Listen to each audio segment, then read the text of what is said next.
Hello,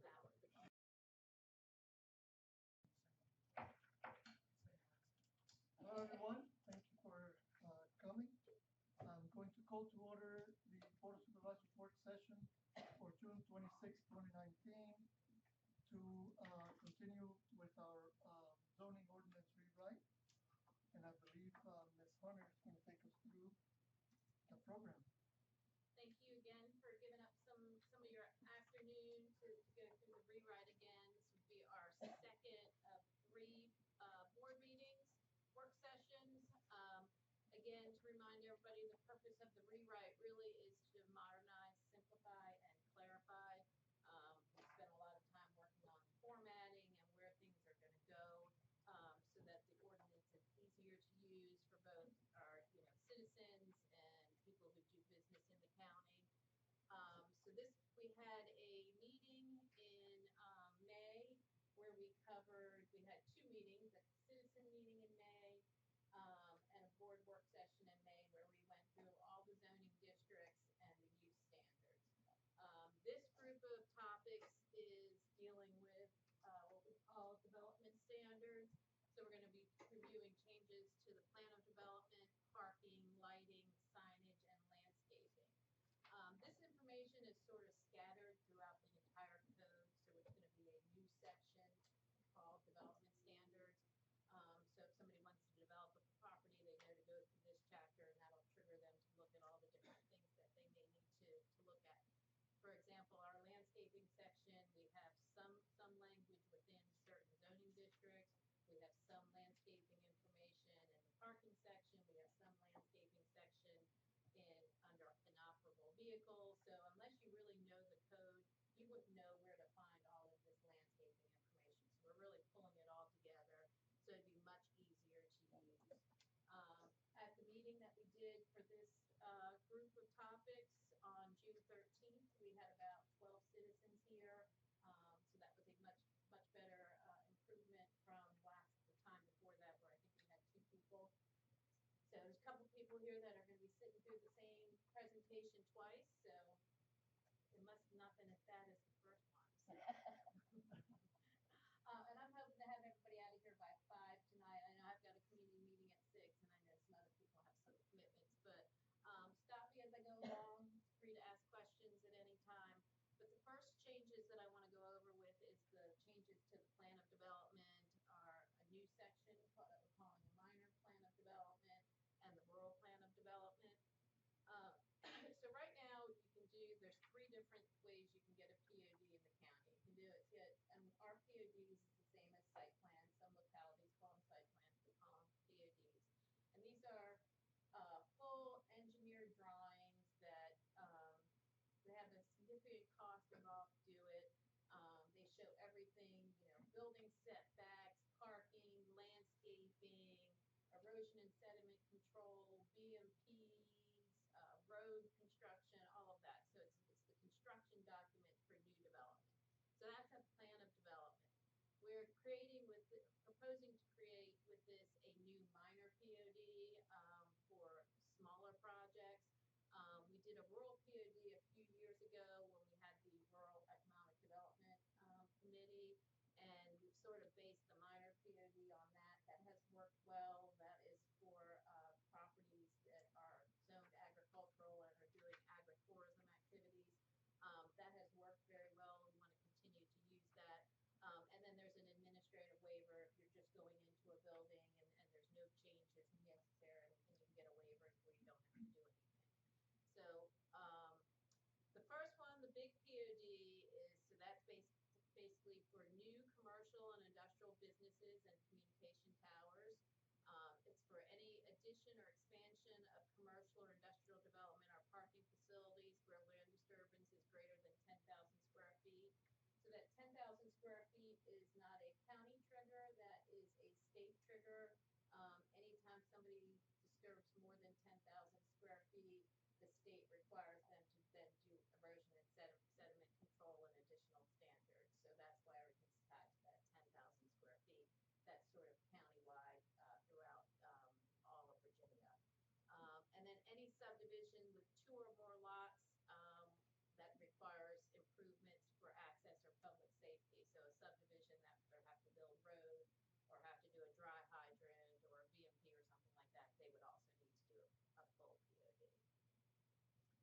So this minor plan of development was the new section that we're proposing. And this came out of the comprehensive plan. Remember, I talked about you back at the first meeting as we went through the entire comprehensive plan and pulled out strategies that we needed to address and the rewrite to implement some of the strategies. So in the comp plan under rural crossroads, we have to encourage the reuse of existing buildings, encourage scale and scope of new uses to be consistent, and review zoning requirements to determine if typical suburban style development standards are appropriate within rural crossroads. So we figured out how can we try to encourage reinvestment in these areas where we may have some existing buildings, but they're vacant, things like that. So we came up with this minor PUD. The purpose is to support and encourage small businesses and promote reinvestment in commercial properties. The goals are to ease the time and costs associated with the PUD process, and it's for minimal land disturbance or site changes. So who could use the minor PUD?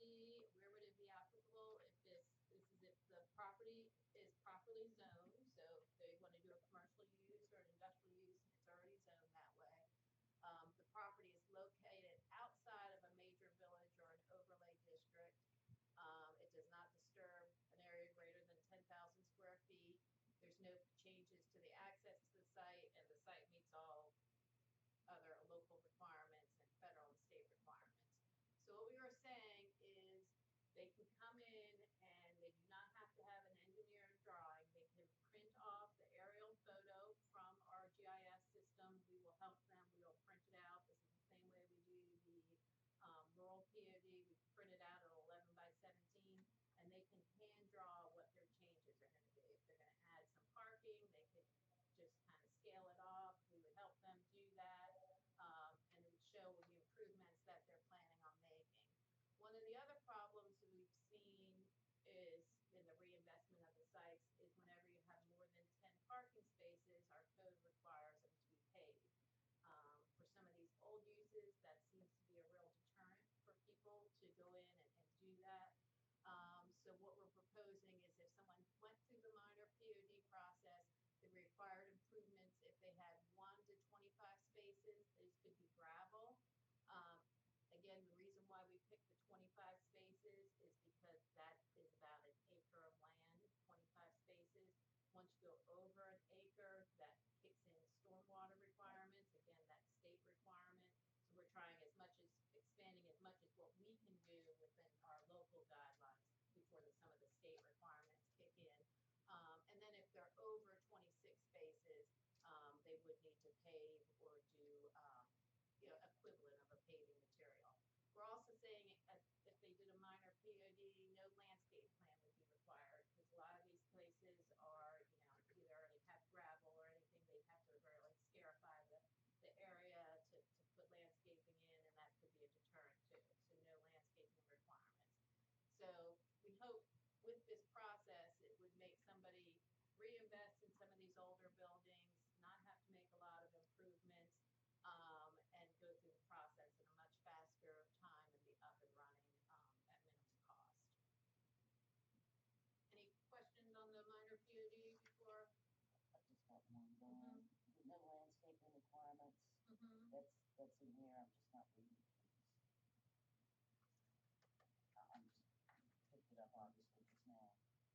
And we'll make a note to make sure it's in there clearly. And it might be in the landscaping section, but we'll go ahead and put it in this one. About that, right? Yeah, so. Okay. Thanks.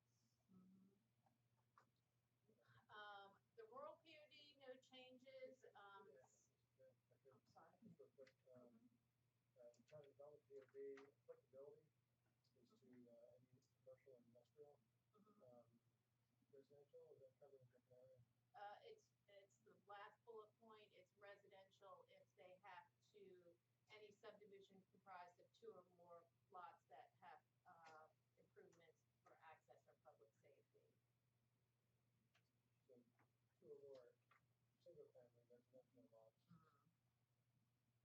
POD would apply. Right. NQD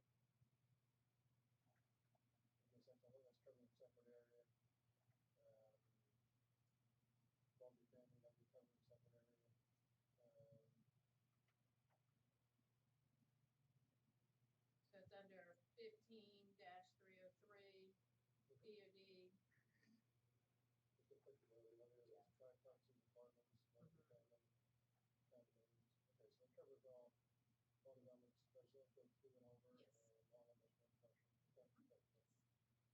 Okay, okay, okay. Well, if you don't mind, Mhm. Chairman. Item D12, show proposed landscaping to comply with requirements of zoning district. So, Which That's section? 315 minor plan development. yeah, I'm sorry. We just asked them to go out, The no landscaping. landscape plan, but we see Roman numeral 13, Yes, 13 on page, or I think no page number, but it's on page 15, 316 at the bottom. Mhm. yes. Okay, yeah, I see that.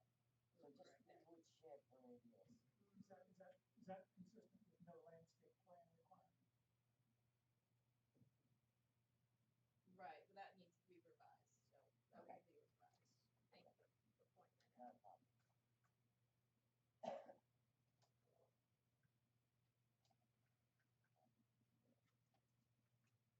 We're keeping a big, long list of all the changes, and just let you know, like, so you were seeing the same thing that the citizens saw, so they had also picked up on some things, so we didn't wanna have multiple copies going around. But we have a list, I think it's got like 58 things now that we need to go back and correct, so we're gonna do that So it's just after specific, all of right? it. Yeah, so thank you for pointing that out.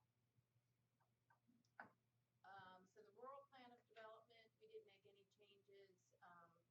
As I said, that's same, very similar to the minor, but that's dealing with the agribusiness uses, and they would have, it has to be property that's zoned agricultural, it's an agribusiness use, it has access on a state maintained road, and the requirements would be the same in terms of paving and landscaping. Chairman, do we not require paving for handicap? The handicap spaces do need to be, Okay, but this is it. yes, Yes. yes. That is a building code requirement that Okay. supersedes zoning, yes. There's also the plan of development waiver. So this is a statement saying that if there's no site improvements, they're moving into an existing building, they just have to ask for a waiver, we can grant them a waiver, and that's done through a letter. So we spent a lot of time organizing and moving things around, so I'm just gonna hit the highlights of some of the changes we made. So under 15, section 303, we reorganized a lot of it in terms of what needs to be submitted for a plan of development.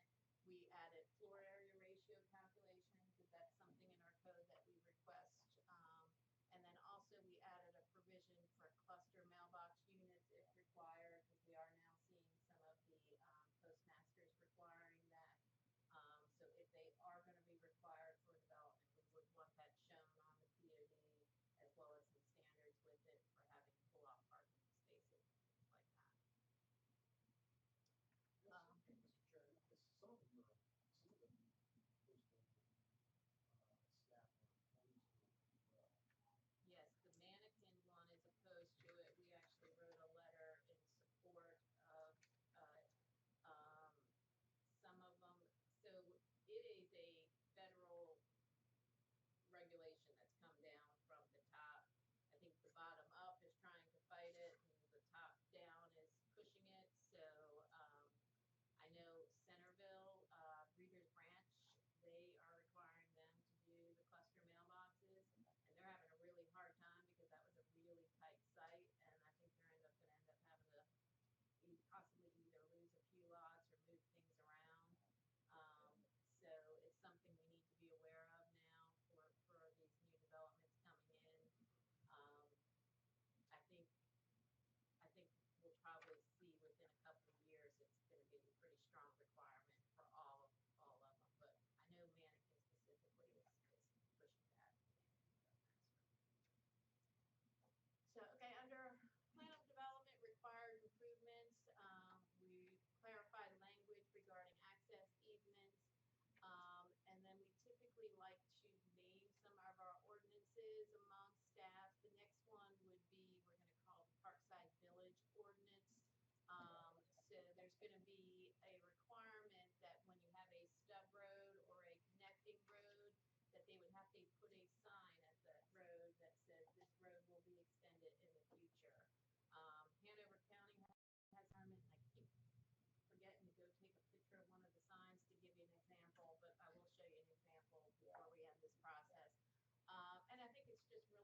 people to know if they're moving in, that the road's gonna be extended. So, well,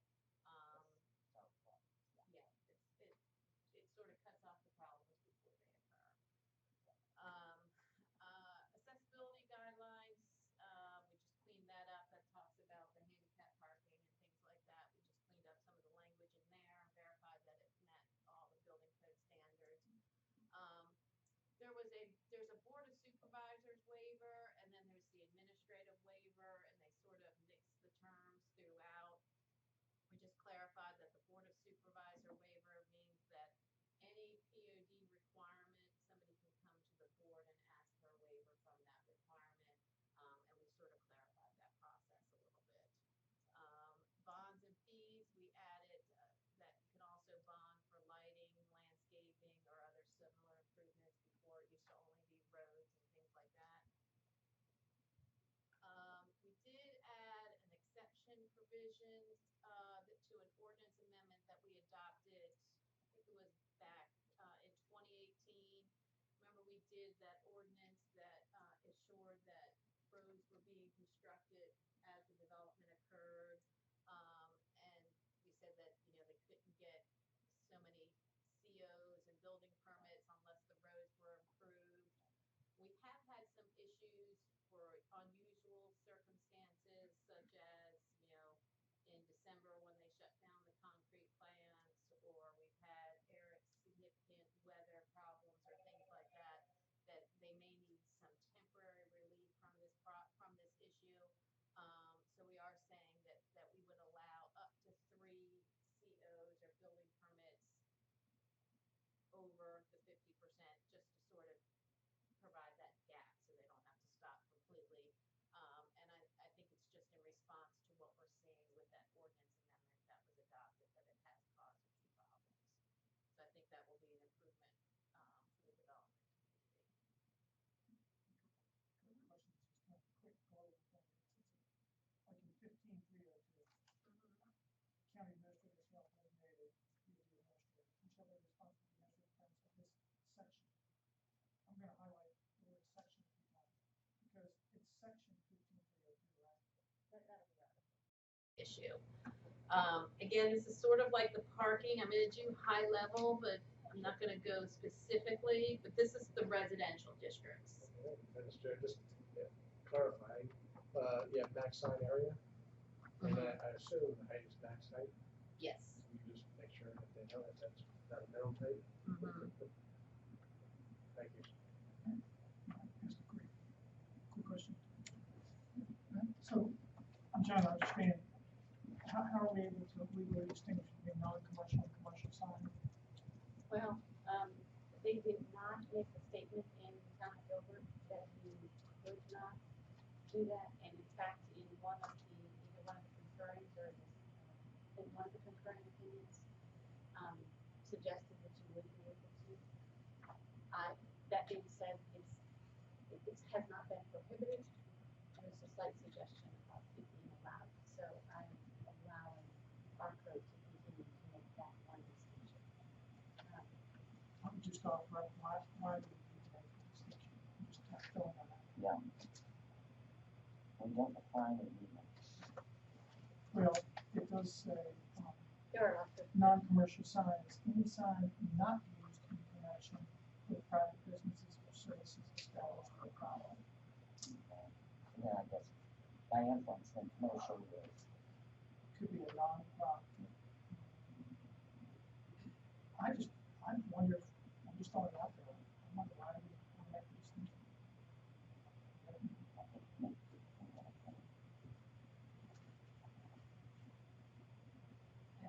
I don't know what we were subbing in for, so I don't wanna say, I know some people do it, but like, I don't know what you then end up using non-commercial. I think it was something added from your office, so.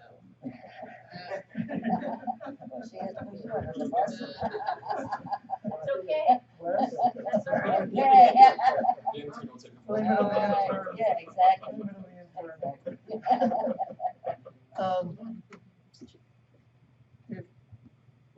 I don't have any problem with taking it out, particularly because we would then remove that part about any time and say, if you have commercial, you can also have I thought there was something about it, there was something in Reed versus Gilbert.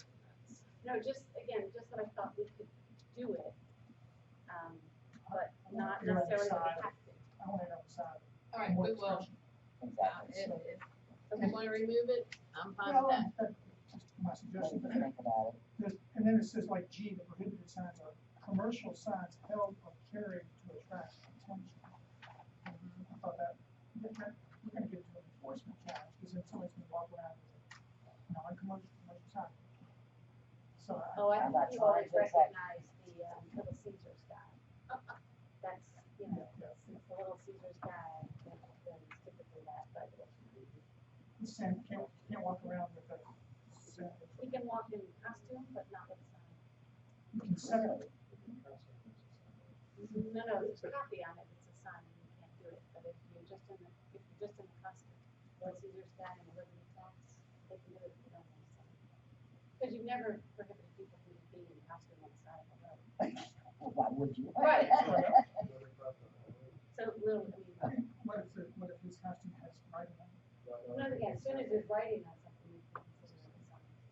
But anyway, we will be happy to, Joanne, in fact, if you want to let me start that removal and then get back to you. Sure. If you'd rather do it a different way.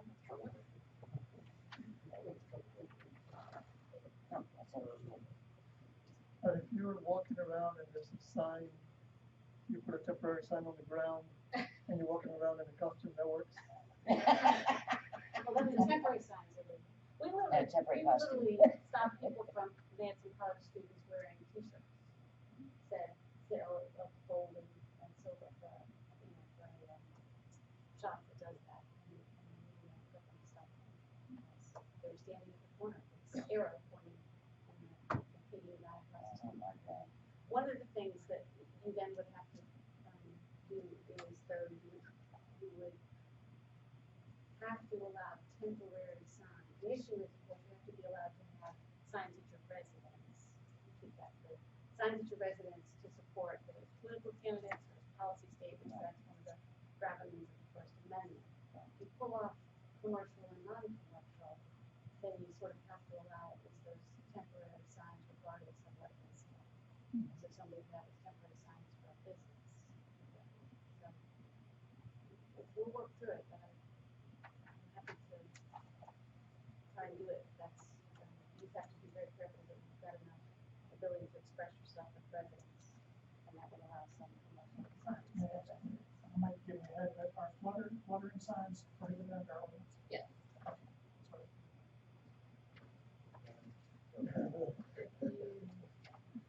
Well, even a flag, is it's like If you go to, 15553C, Yeah, that's what I saw. I saw the definition of it, said anything set in motion by. Yeah. So flags, a flag, unless it's Movement of the atmosphere. yeah, so anything. flags are exempt, and that's in here, let me But find not a this flag section. that's like that, Little Caesar's pizza on it. Yeah, there is some issue Sounds like somebody with a with, costume.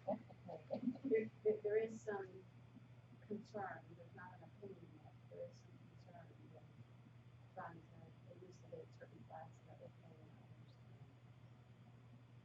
What circuit would have to decide that issue, but in the Norfolk case, it was raised that one should exempt flags.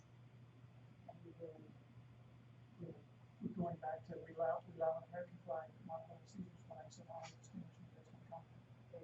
they ended up not deciding that issue because Norfolk had revised their ordinance to not exclude flags. That is strict. A lot of legal issues with the sign ordinance, so. I know we have, one barbecue business, and they're open, they usually have a sign, a flag that has their name and it says open. And then flutter. Well, It's a flag. when the wind is blowing, it flutters. It doesn't flutter automatically, or it's not motorized. No, and anything, you get a lot of, Bella Cecilia's got feather banners up right now that say pizza and ice cream, and they're illegal on the ordinance are gonna have. At least there's a limit for the time, but a lot lot of that that you're seeing now will not be permitted. The only other thing I wanna point out to you is a lot of our intersections, so I now drive, across 64 at Oilville, and there's both the intersection there and Fairground Road, option to support this and that, those types of temporary signs, and little ones put on top of stuff and the Boy Scouts off-site signs that they wouldn't be legal. Under this change. Now, you're welcome to have enforcement only upon complaint, as we normally do, but. I think we wanna think about this. Most of the, They're not legal now either, but we're just sort of like phase, so. Well, that's good we've perspective. had complaints. We have had some, Yeah. You have to get this, you get, fill in the pass signs, and you get, not with the signs, you get certain signs for certain things that you may want to allow at least on temporary basis. If that's one, blood dash, firehouse, there might be certain things, I don't know, they still need some serious thought. One of the ones that always comes up is, electrification and neon and flashing, those kinds of things. That's coming up Still next. weighing right in. I'm Yeah. jumping ahead. You're I'll jumping wait. ahead, yeah. I'll hold my. Why the J. Sergeant Reynolds one is permitted because it's on state property? Yes, that's correct. Yeah, I'm gonna talk about flashing, quote, flashing. It's coming up, yep. So, this section is the RO district that has, reduced signage from some of the other commercial districts. This is ag, again, the different categories with the height, setback, sign area. We didn't change any of the sign area. And then this is the commercial and industrial districts. So again, I think this is one that you once you look at home, if you see anything that raises concerns or why does this district get this type of sign and the other one doesn't, please let me know. But I don't think we wanna go detail by detail into that. Mr. Chairman, Joanne, Yes. so you said on the, which you're showing us here on the screen, the highlighted, Are the ones that we changed, Right. yes. and so that didn't show up on the hard copy you gave us? Okay, I'll get Is you. there a way just to somehow I'll let us know send which you the one, so we'll have an changes. idea? Thank you.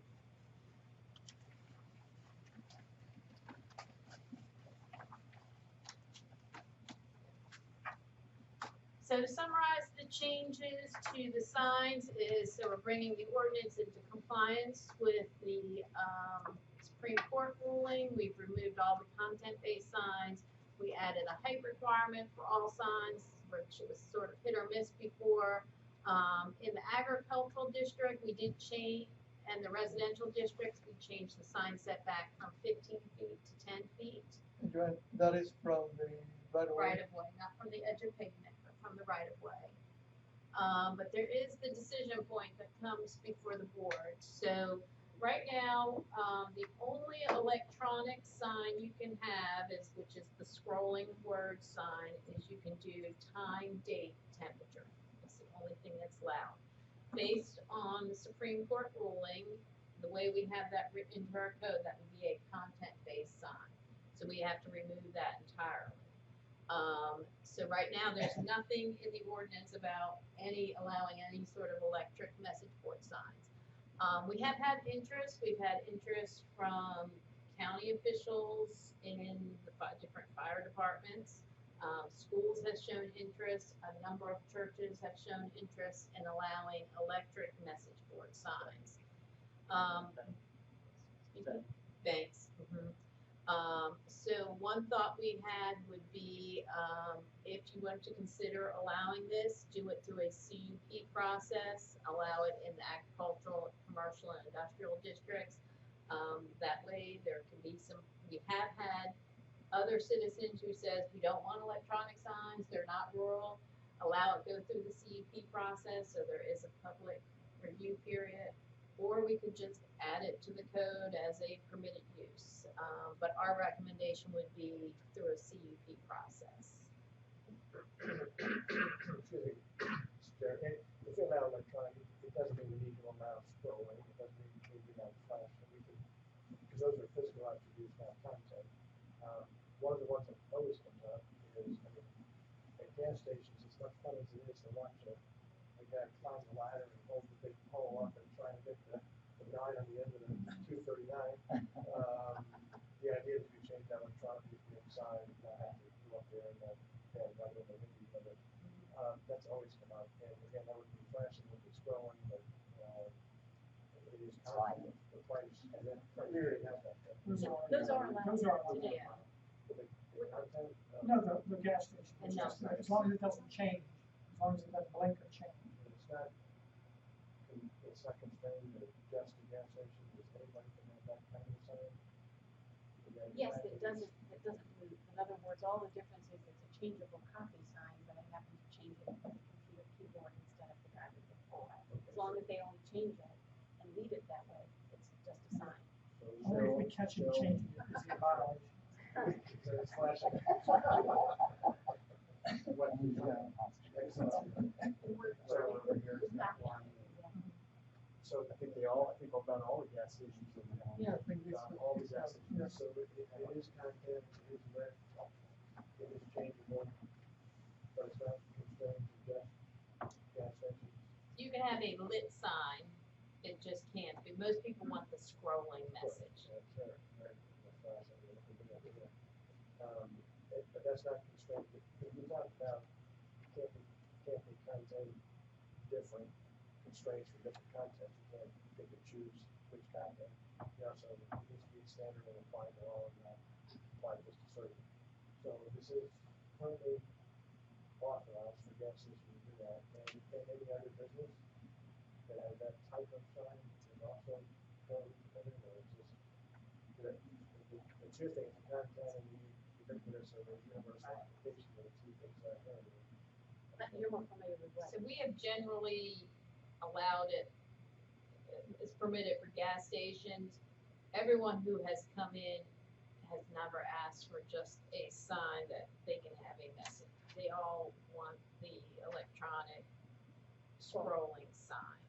So that is what is not allowed, and it's specific language in the code, in the existing code that prohibits that. Okay, so we don't prohibit the stationary good signs. Yeah, so like a bank can have the time and temperature, It just can't change. can't say, CD rate is 6 point whatever. What would be the point of having a time when we can't change it? It's just Right during the moment choice of there, change that it's a problem. It's already January 1st. I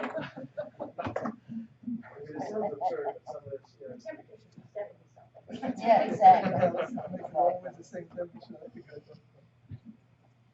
or just say hot. We thought of all these things when we're putting the sliders together, we thought about all that, make sure that, Yeah, when we talk about electronic message signs, that is actually the moving messages as opposed to just how you change something. So if the church had a sign and they put a message on that sign and only changed it once a day, would that be okay? If you just said, I think we'd want to clarify that the message, if we had the signs that would clarify that it's for gas stations, which we can't. Well, that's not true. You can relate it to a use. You cannot tell them what they can put on it, but you can relate it to a use, which is why you can't allow for sale signs, but you can allow temporary signs on properties being offered for sale or rent. Gas station. So you could allow it associated with a use, in the same way that we say you can have a sign at the entrance of a neighborhood. That's a location on a use. So you could say something about allowing it at a gas station. But again, my question is, are you allowing the moving one? That's different than. like the chairman's example, the church services Sunday, one service Sunday, done, and then there's got another, says no services Sunday, do they change that?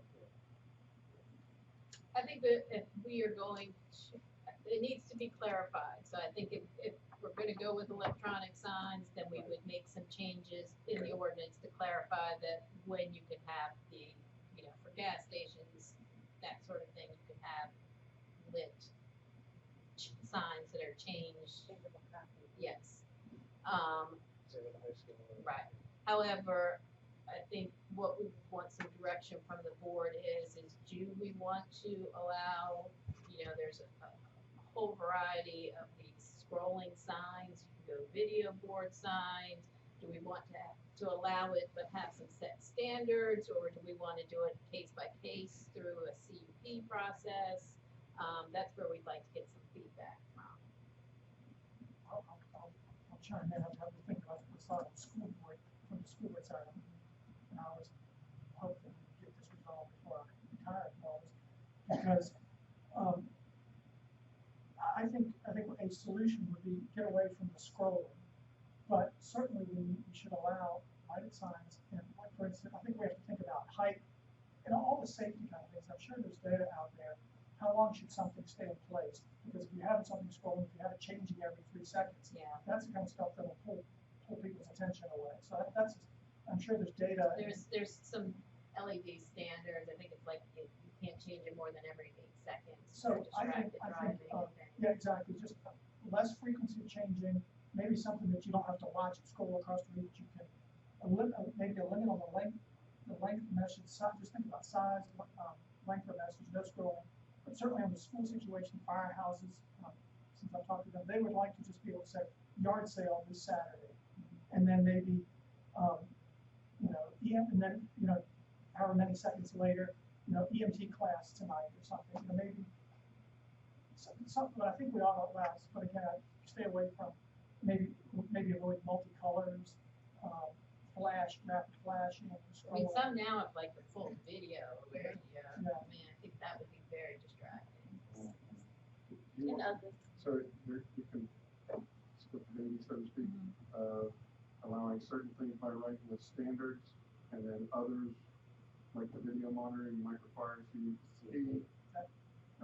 So there's, As long as we have standards that we're not put in a position where we're just having people, where we're gonna say, I want it, and I don't want it. I'd like to have, if we're faced with a decision, what are the measurements and standards? Again, primarily for me being safety. And one of the things you said business, one of the purposes is attractive business, what did you call it? Create an attractive business climate. I think that's very subjective and maybe opens up to some problems, but certainly I think that's on the back of our minds when we're evaluating this.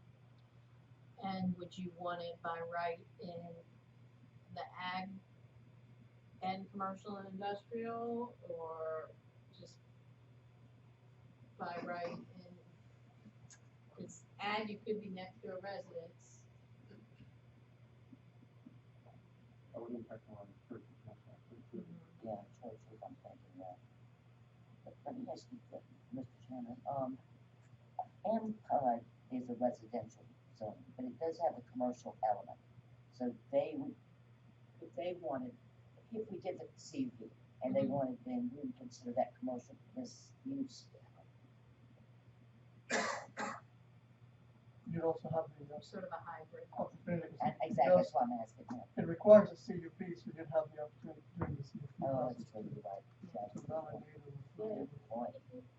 Since it's a relatively new thing, but if you went with a CUP process, it might be easier for you to see where they're coming in, what the issues are, and then if you find 3 years from now that you feel comfortable making them by right standards because you've seen what comes in and you know now, that may be a step in the direction rather than a by right standards now.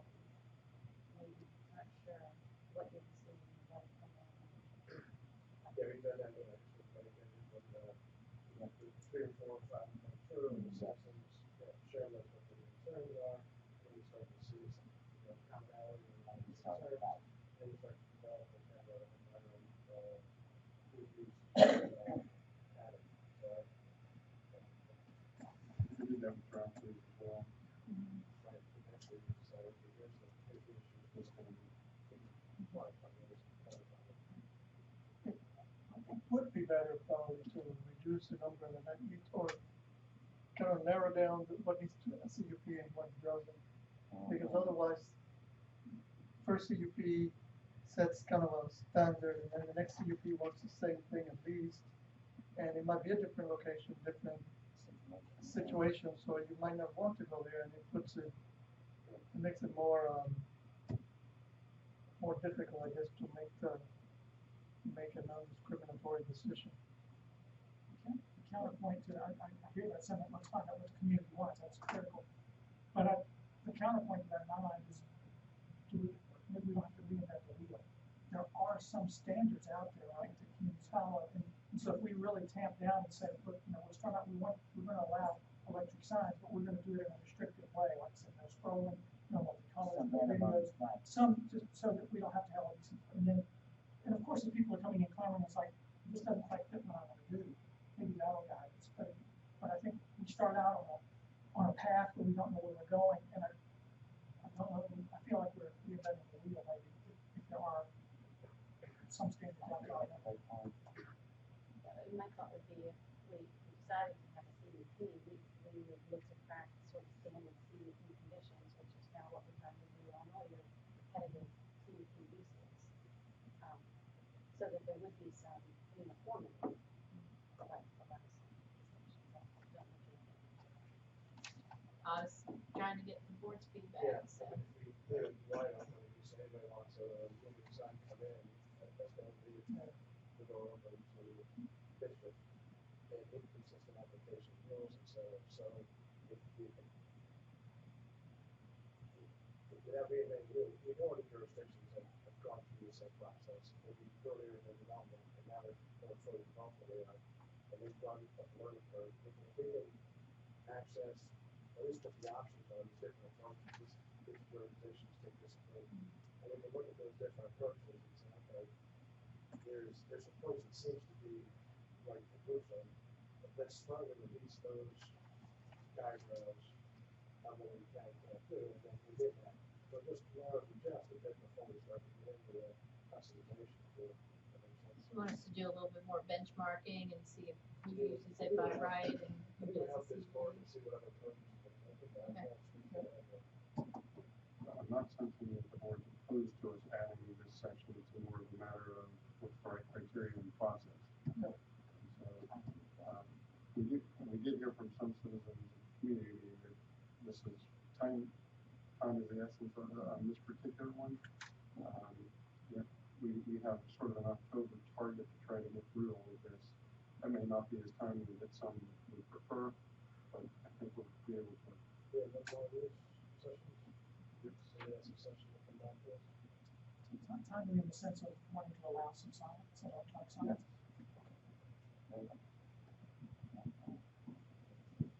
We'll bring back some options. I don't think we will have time to get it, because we're only about 2 weeks out from our next citizen meeting for our next group of section, but we're gonna come back in the following month and review the changes that we've made based on comments, so that will probably be the time that we have it.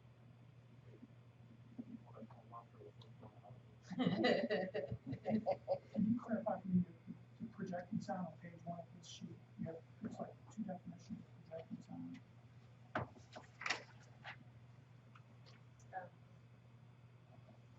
Under outdoor advertising sign, projection sign is like mistakenly at the end of, at the bottom of that. Oh, And I think those that's- definitions are different, so I don't know. that Okay. we I can think Which one is, you got, which one is? go over it into- I'll have to take a look at that. Thank you for picking up.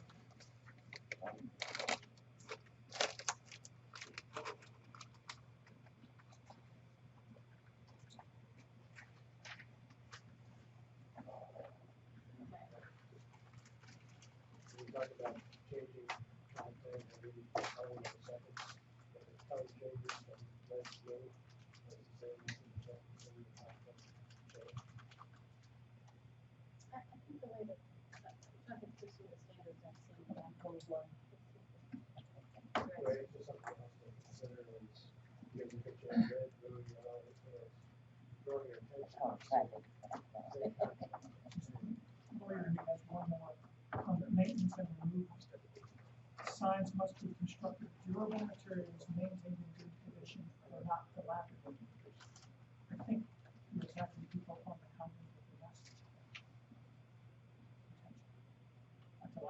sign could have a meaning. A what? An affidavit sign could be something else. Or, it sounds It may not be appropriate. constitutional protected. Go back a little bit, I just wanna make sure, because I think over the years, I've seen some sensitivity to, and, Mr. McGee pointed it out earlier. A lot of businesses will never look at our ordinance, they just either order online or go to Fast Signs or something, and tomorrow you see a feather sign in the ground. Some of the businesses rely on that, to drive traffic to them. I've had the debate of is one okay, but three is too much, or none okay. Again, our ordinances are complaint driven, so we're not down there shutting down Bella Cecilia's or trying to tell them to pull out their flag. But I think that's gonna be one of those sticky ones that you think through, what are you comfortable with or not? Because when staff gets the call and goes back to the black and white, and, you know, we'll pick on Bella, but they're all over the place. They're up in Centerville, they're in other areas. Is that something you want regulated to, and to what extent? Right now it's in here. Every county that I've been with has wrestled with this. Hanover has a guy that literally drives around all day, every day, picking up signs and throwing them in the back of the pickup. And there are people, the business's perspective is they help drive traffic. Residents and even some of the neighboring businesses' perspective is that it's creating sort of sign litter or visual litter because there's too many signs. And then you start getting into these blow-up guys with arms. And I mean, you could start really nitpicking some of this. I just want to make sure we're not adopting something that something in here that you're actually comfortable with. That come January, when we're requested, we're going down and enforcing it, based on the complaint. So I think we need to really think through what do you want in here now or not. I want to think right around and think about the signs now in this context and visualize them and say, does that fit or not? And then make a decision. And let me come back to this too, because if we take off the distinction between commercial and non-commercial, then we probably cannot limit temporary signs. Today, if you can have a commercial temporary sign one time for 30 days. That's it. If you have a big sale or grand opening. We take off the difference between commercial and non-commercial. You can't stop a homeowner from having a sign out that says, stop there back door 365 days a year. So that now means that your commercial businesses can also have temporary signs out there, one or two at least, all year. There's not residential. Now maybe as I think through that, I wouldn't do it just based on where it's located. There are some things I want to be careful of. And also, we currently require a sign permit even for a temporary sign. Maybe we would do that only for temporary signs not on commercial properties, or on commercial properties. We'll wrestle with that. Can you distinguish the sign based on the zone classification? That would be one way to manage that. And we have shared the sign ordinance with our economic development office because this is so impactful to businesses. They did have one good recommendation that I think we'll want to add, if the board is comfortable with it, is adding a sign that can be put up during construction. Usually you have the contractor or architect sign, things like that, and that's really not picked up here. So that's something that we'd like to add if the board's comfortable with that. Mr. Chairman, one last thing at 555, item B, we're really stuck here a little bit. Other than unkosher signs on property zoned or used for residential purposes. And that literally is the R zoning, that's not ag. Used for residential purposes, zone or used would encompass both residential and ag. It would include ag. That's why it's not residentially zoned property. Is that Gotcha. not? That's just Yep, try yep. and use it. That's why it says both zoned or used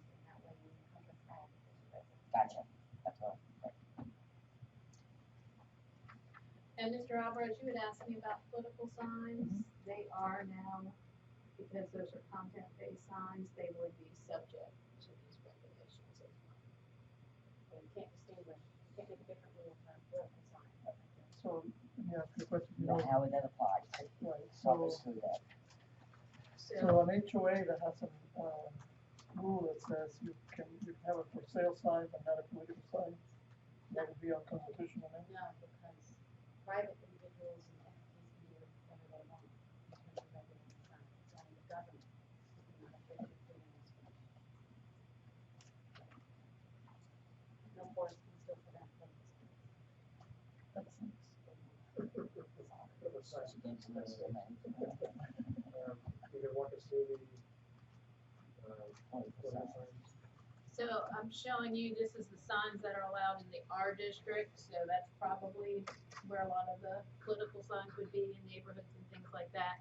So these are all the types of signs they can have, so they could have a non-commercial sign, if we're still gonna call it that, up to 32 square feet. They could have 2 temporary signs at 4 square feet, they could have 2 minor signs, 9 square feet each. So they could have, up to 5 political signs on the property. And I think their discussion was, we intended that 32 square feet one to be Be- available for like, whether it's a door or political sign. So without it doing non-commercial, we can figure out how And we then will allow it. the ag district would be very similar. You can make a commercial that's being paid for by.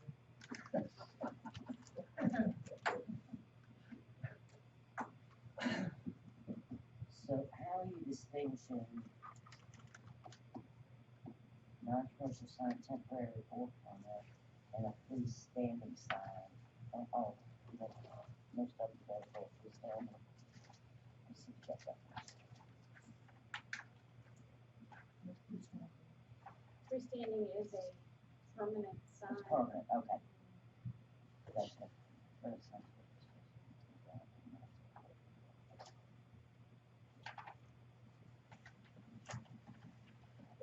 Really, in residential, we would have to figure out how to allow that 32 square foot sign without going because people do have to do that. But this is limited to 30 days, when you say temporary, Yes. that's a problem. Well, temporary, that 30 days only for on commercial property. Oh, okay, so it's not. So temporary means, what does it mean? So the limit to 30, the temporary describes how it's in the ground, or materials it's made of, in essence. Not permanently affixed to a building on ground. Then when you look at 555, which talks about temporary signs, you are required, under how it's currently written, you would have to get a sign permit other than on property that is either zoned residential or used residential. Again, that says non-commercial today. And the only ones that were limited to 30 days were commercial temporary signs. So there's a new commercial and non-commercial, that's what's going to have a bigger issue with businesses allowed to have commercial signs up, I mean temporary signs up on a long-term basis. Okay, so in residential, we could have a temporary commercial sign, 4 square feet, or a non-commercial sign, temporary or permanent, 32 square feet. So that temporary sign right above the non-commercial, that's second, Is that, that's commercial. no, it's neither. Because minor and temporary are not, but Okay. So 2 temporary signs, 4 square feet each. Okay, so 2 or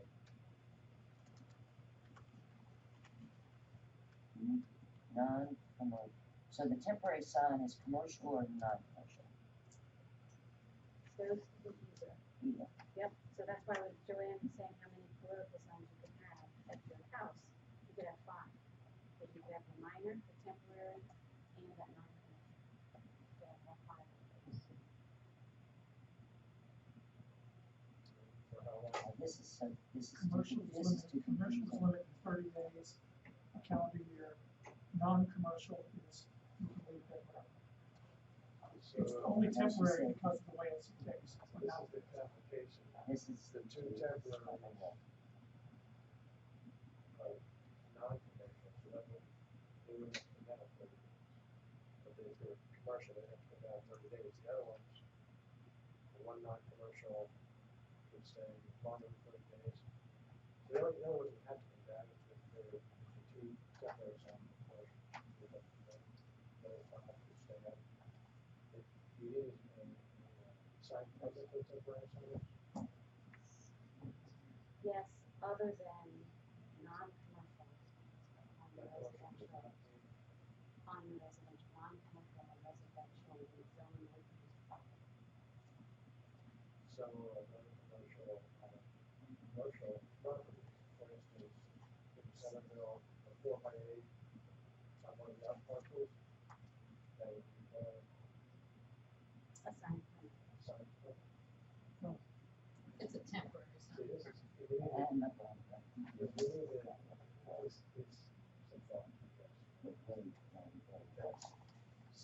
So the temporary sign, I wrote down that it was commercial and non-commercial, but that's not really, not clear in the definition of a temporary Temporary sign. is just how it's fixed. It's not permanently fixed. So you stick Well, it in, neither is a minor sign or They, a freestanding sign.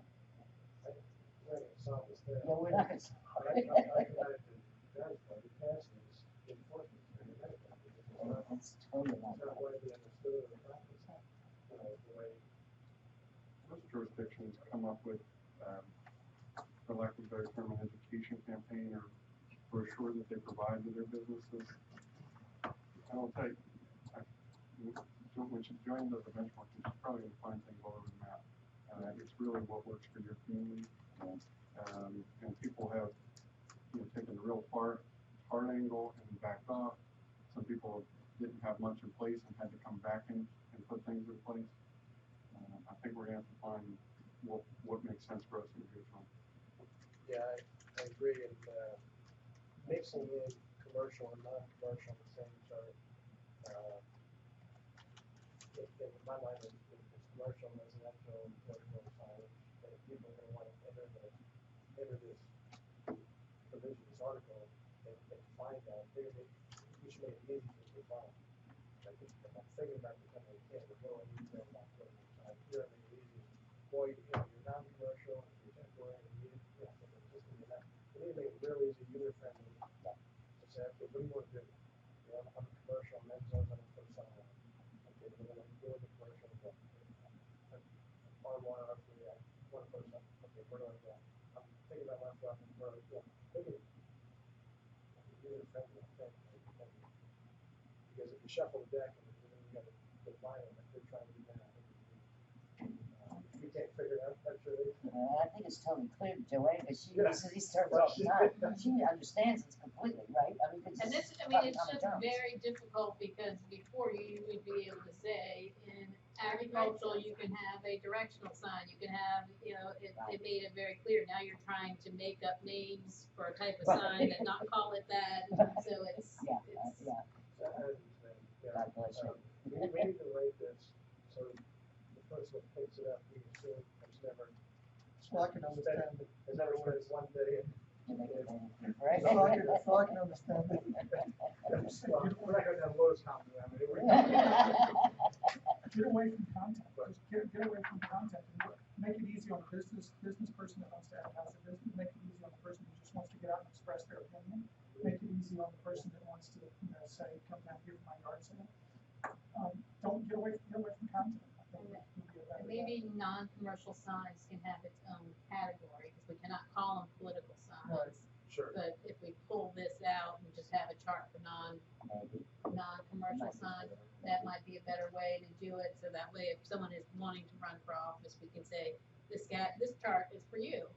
And you put in there, types of users specifically refer to this section, that we use this without restricted content to just those things. Just give an example. When you have a paper watch document, you gotta see something. You need to write it as if somebody's gonna put it on there. Well, exactly. Well, and again, as Joanne said, this used to be a lot easier, the yard sale signs can be up for 3 days, Yeah. and, so And she didn't, she is simplifying like you would not believe. Right. I bet this is the hardest ordinance I've ever written, that's Put a still big not. old foot down, in this case, the US Supreme Court, and said, yeah, that easy stuff you used to do, no. wasn't there for air to help. Right, exactly. Scariest words in the English language, right? Yes, exactly. So we will, We'll take another shot at this Okay. and work on it a little bit more. Thank you, Samantha. And I understand it's confusing because I complained bitterly when I was writing this. And there were some choice words that could not go on a sign, so. All right, so our last, Even though it's your- not that we, even though it's your not that opinion. we don't allow the victim contact. Yeah. We can't,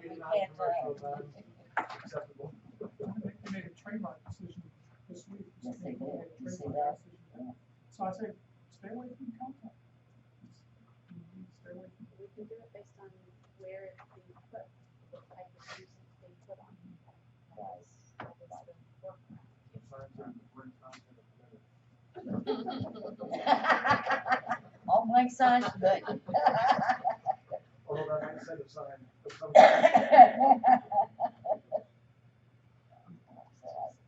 all right, so let's move on to the last section, which is landscaping. So, as I said earlier, this standalone landscaping section is new. It was previously throughout the whole document. So this will be its own article, landscaping. Statement of purpose is to enhance residential and commercial real estate values, mitigate noise, glare, wind, heat, and stormwater runoff, provide shade and buffer between residential and commercial industrial land uses. So then what requires a landscape plan? It clarifies that all developments with land disturbance greater than 10,000 square feet shall do a landscape plan. And then that section also outlines what would need to be part of that submittal, what's required. So this is what our existing code requires for commercial uses. So right now, it's very complicated because they base it on square feet. So you take, the code says 1 tree, 2-inch caliper per 1,000 square feet, and 1 shrub 15 to 18 inches per 150 square feet. So what we have found is that's so confusing that staff has been doing, each staff member has done it a little bit differently. So, but the way we think it's supposed to be done is that you're supposed to measure the length of the property, then the building setbacks, and you come up with a square footage, and you get this number. We obviously want to simplify this. That's, we don't want people to have to do serious math, because that's just not required. And then around parking areas, we require a continuous 3-foot evergreen hedge. If a commercial or industrial use is adjacent to a residential or agricultural use, they have to do a 30-foot buffer with a double row of evergreens. We're not proposing any changes to that standard. And one change that is fairly significant, but it was really impossible to get people to adhere to, is that we had a requirement that all trees 6 inches in caliber or greater located in all setbacks needed to be maintained. With the way development is done right now, they can't do that, so we're gonna try to preserve trees through an incentive approach and allow them to get credits for any trees that they save, and then it's not, they don't have, it reduces what they have to plant. This has not been successful in doing this, so our recommendation is to delete that. So what we're proposing now is just to require a 10-foot landscape strip in front of all properties. We tried to get away of what was the goal of that complicated calculation. Basically, we want the landscaping to be along the front of the property. So we're saying within that 10 feet, for every 100 linear feet of frontage, you plant 2 trees. So if you have 200 feet of frontage, you plant 4 trees. So that's a little easier than doing the square footage and the building setback and all, so it makes it a little bit clearer. And then we're also still requiring a continuous row of evergreen shrubs at least 18 inches at the time of planting around the perimeter of the parking. But we are adding some parking lot landscaping requirements. So right now, you only had to do that 3-foot hedge, but there was no requirement for any internal parking requirements. And this is really where you want trees, you want areas to have stormwater runoff, you want shade, things like that. So perimeter parking landscaping shall be within 6 feet. You have to have a 6-foot landscape strip. And you'll have 2 trees per 100 feet along the parking lot. Those trees, one needs to be 2-inch in caliber and one needs to be 6 foot high. The reason for this distinction is deciduous trees are measured in caliber. So those are your flowering type trees, your crepe myrtles, your Bradford pear, those type of trees. And then the evergreen trees are measured in height. So those would be your different types of hollies, your junipers, and things like that. This goes back to our comp plan. In the comp plan, we had a specific strategy in there is that we wanted to require a variety of plants within a site. We also want to require deciduous plants that are meant to be in this area. So there's a section in the landscape ordinance that we want native plants. So that would give us a mixture of type of trees within the parking lot, and then 10% of the parking lot should be parking islands. And whenever you have that parking island, you'll have 1 shade tree, and you can have no more than 15 spaces without a parking island. So we did some drafts looked at some existing sites. We looked at some of the new ones, McDonald's and Taco Bell, looked at comparing the old standard and the new standard, and they actually came out very similar, which we were surprised. We thought it would be a lot more, and it actually be very similar. So this is just a regular site, made up site, and this would be our existing requirements. So on the right, if it was zoned R, we'd have that 30-foot setback there. You'd have the parking lot 3-foot hedge, and you'd have the landscape trees in front. And then this is what it would look like under the existing requirements. So you'd have more trees within the parking lot. Instead of just a 3-foot hedge, it would be a mixture of trees and trees and shrubs to block the parking. But really the numbers would be similar, but we do think there would be a better variety of landscaping. It would be more trees and less shrubs. The trees are really what defines and gives the aesthetic quality and the environmental improvements. So we are glad that it was similar, the 2 standards. So I was going to go through the rest of the changes unless you have questions about the specific landscaping. Okay, so I'll continue on with this. We did add a section also that there's additional landscaping requirements for certain uses. This was information that was spread out through the code. Automobile storage lots, building and landscaping supplies, outside storage, and inoperable vehicles. Those uses must be obscured from view by either landscaping, fence, or wall. So those were all pulled together under that section. The RO district has some very specific landscape sections, so we moved that from the RO district into the landscape section, and that's it for the landscape changes. Any questions on those changes? Same comment on pull things out from solid if you leave instructions on. So we will add that at the bottom of each one.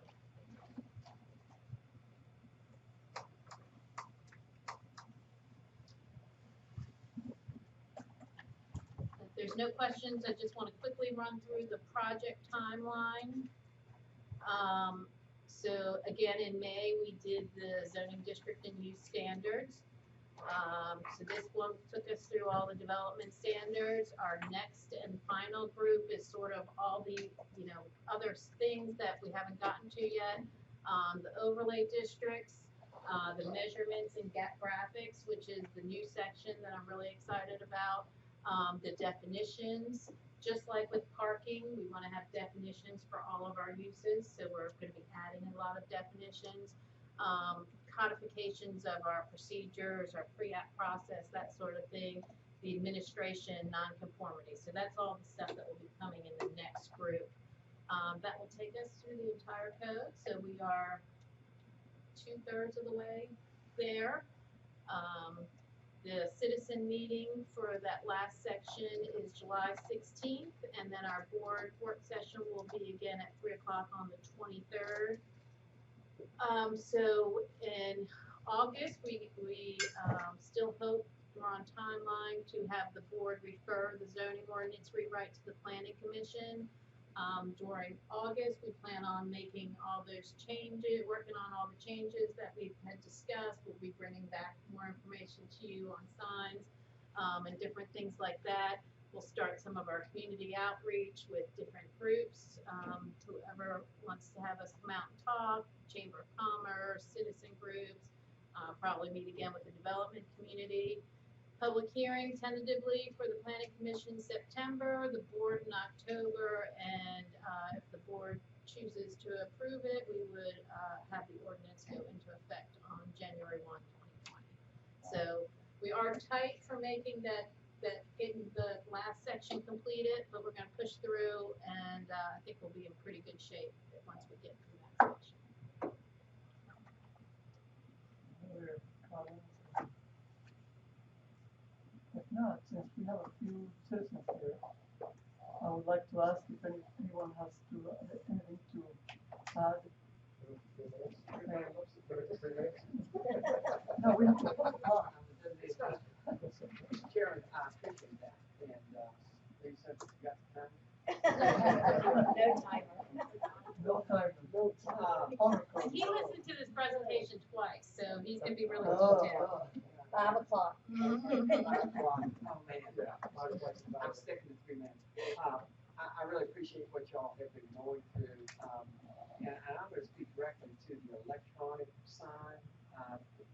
It's going to happen, folks. I mean, it just makes economic sense as a business owner to take advantage of what the technology is. In the tourism arena, when we were at the welcome centers and working with various visitors centers, the ability to change a message, whether it's, and time-based is what comes down to, how frequently can you change it?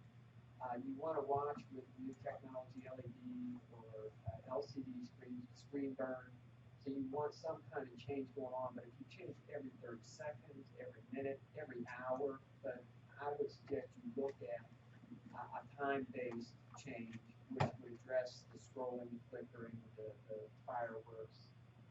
And also, if you are driving 64 east towards I-95 or towards backwards, Marathon Trading on Sundays, you're going to see large Lamar and Hughes. And I'm going to go even deep for a second. Hughes Outdoor is in Goochland, Virginia. They're at 1498 right down the road from me. So if you call Hughes, they can tell you exactly what they're contending with, because they are not just in one county or one locality. And I'm going to presume that they would answer a phone call from somebody in the county saying, hey, we want your input and expertise on electronic signage. I'm wrong on that.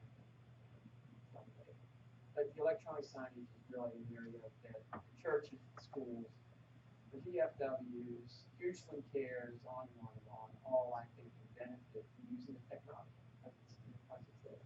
And I am now really off script, but when it comes time for employee review for Ms. Hunter, you just need to give her A+, 5 marks, 10s, 11s, whatever. You need golden handcuffs on this young lady, because if she goes somewhere else, We're gonna have to change our budget after that conversation. I'll step up. I'll throw a bucket in her eye. You can give her part of your salary. Yes, ma'am. And she can have all of my salary. Yeah.